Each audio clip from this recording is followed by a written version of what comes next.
Hey guys, Coach Tyler here with Sanctify Fitness, bringing episode 3 of Technical Tuesday, taking a look at the push press. If you're unfamiliar with how the programming at Sanctify is going right now, currently we're about a week or so into a push press cycle. And I want to take a look at a couple of the do's and don'ts with the techniques surrounding the push press.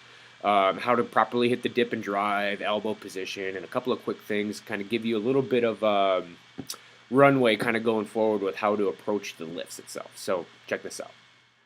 All right, looking at the push press here, it's very important to understand how the foot position or stance works with the push press.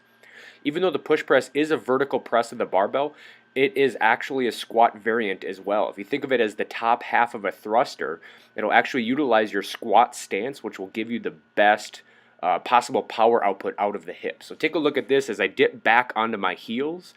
In my squat stance, knees are coming out. I'm using my glutes really hard. Also looking straight up at the location of the bar on the shoulders. You can see it racked perfectly across my collarbone, elbows out in front, but not too far in front. You don't want them all the way up like you would a jerk. You want to think of the bar traveling in the path with which your forearms are placed. So make a nice vertical path there, but keep them out a little bit and utilize that squat stance with these. I'm going to show you a few faults coming up here in a second. Alright, so the first fault that we're going to talk about here is what happens when you don't use your squat stance. Now when your feet are a little too narrow here, it puts a lot of undue pressure on your knees and takes all of that pressure off your hips.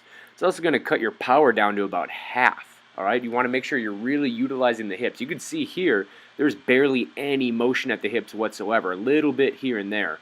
But you want to really make sure that you're sitting back on the heels and making sure that you're in your squat stance to be able to get the power that you need to get out of this lift, get that bar up overhead.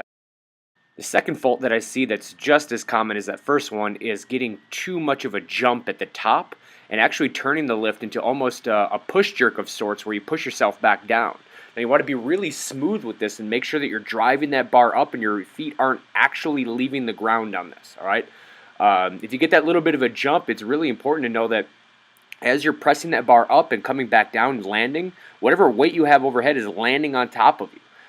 So if you're ever missing a lift at that point, it's probably due to a lot of weight coming crashing back down and adding a lot of stress onto the shoulders. So make sure it's a much more smooth press and a drive up instead.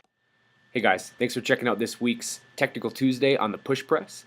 If you'd like more info, please head to our website, CrossFitSanctify.com. If you're interested in getting set up with a free consult with us, feel free to hit the Start Here button on our website and get set up that way.